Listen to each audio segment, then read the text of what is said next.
nabigeenu wuxuu yiri salawaatu rabbi wa salaam alayhi halaag iyo hoog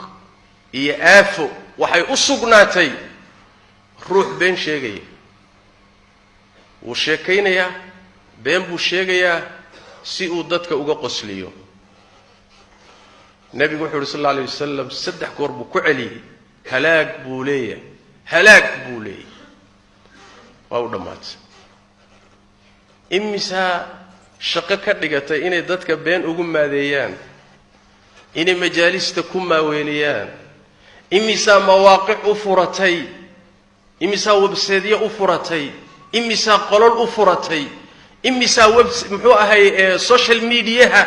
been iyo kadib dadka ku maaweelinaysa calashaan in lagu qoslo ama dad dhageysta ay helaan dad badan oo ku xidhma inay helaan calashaan beenta sheeg حلده شيكه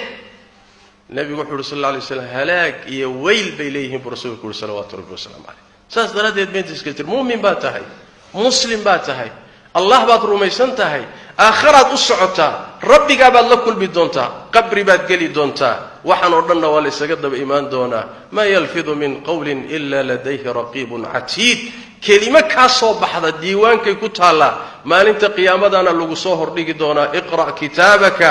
kafa bi nafsika al-yawma alayka hasiba diiwaankaagi aakhiro been tifkata markaad maalinta qiyaamada u tagto oo isxisaabi lagu yiraahdo xageed gali doonta maalinta qiyaamada ma siyaasad iyo kursi baa wax ku tari doona ma ganacsi baa ku badbaadin doona ma maaweele iyo sheeka ku badbaadin doonta iyo dad inaad ka qosliso ittaqillah mu'min baa tahay ilaahi ka baq diintaada ilaasho aakhiradaada ilaasho nabigeena salawaatu rabbi wa salaamu alayhi habeenada kamida isagoo hurda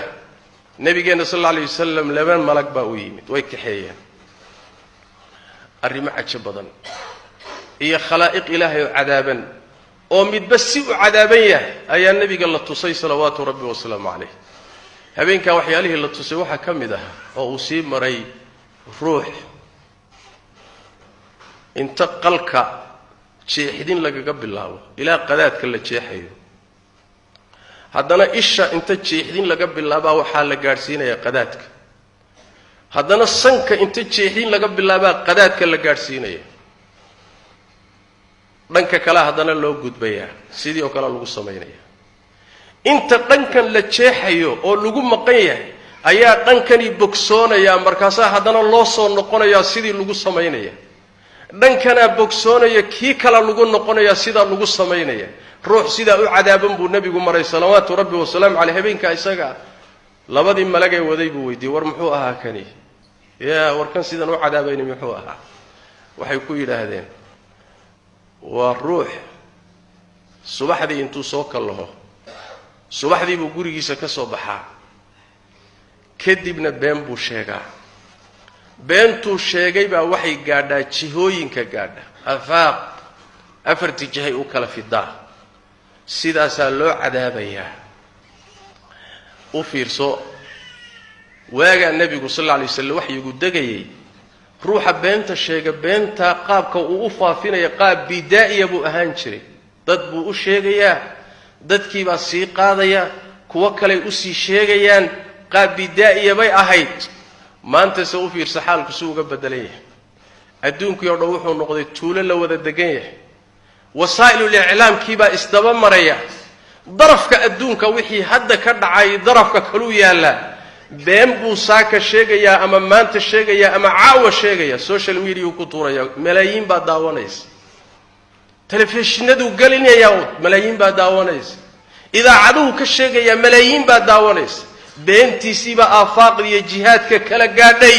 sidaas daraadeed qoliyuhu nabigu ka sheekeynayay buu kamid yahay salawaatu rabbi wa salaamu alayhi waxa laga yaabaa ruuxaasi inuusan qarad iyo ujeedaba lahayn kaliyeeta uun maad inuu la jeediyo dadka inuu maaweeliyo ama dan xun oo khabiisa inuu leeyahay saas daraadeed ma sahlana beenta iska ilaali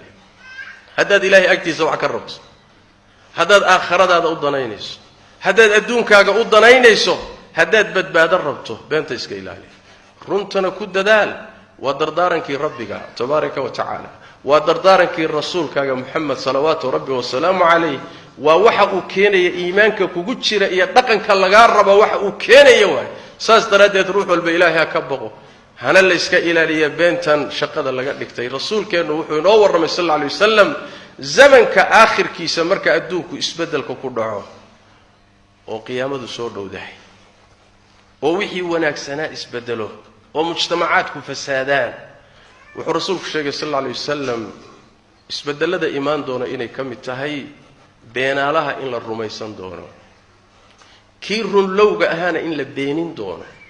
kii khaa'inka ahaa in la aamini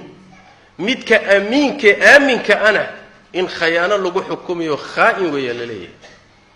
nabigu wuxuu sheegay sallallahu alayhi wasallam isbedelkaasi inuu adduunka ku dhici doono qaybo kamidana haddaynu la noolahay nacam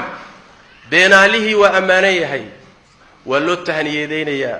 waa loo qoslayaa lama qoonsanayo lagama xajiimoonayo khaainkii waa siyaasi waa madax waa xubin baarlamaan waa madaxweyne waa khaa'in shacabkii baa ku daba safan oo shacabka u garaacaya ayagii baa codkoodii siinaya wayna ogyihiin inuu beenala khaa'inaya mawaasiintii isbedeshay isrogti kii runta sheegahayayna waxa uu run kasta hadduu sheego waxaa la leeyahay kaasi waxba ma kala ogaa waa ka dhacsan yahay adduunkii nabigu ka warramay baan joognaa salawaatu rabbi wasalaamu calayh laakiin si kastoo adduunku u fasaado isu bedelo mabda'a qur-aanka iyo sunnadu ka warrameen oo runtu inay fiican tahay laguna badbaadayo beentuna xuntoo lagu halaagsamayo marna isma bedelayso mu'minkuna taasaa la doonayaa inuu iltizaamo ama siyaasad ha ku jiro ama ganacsi ha ku jiro ama xaalad kale ha ku jiro ittaqi illaah rabbigaa ka ba aakhiradaadana ilaasho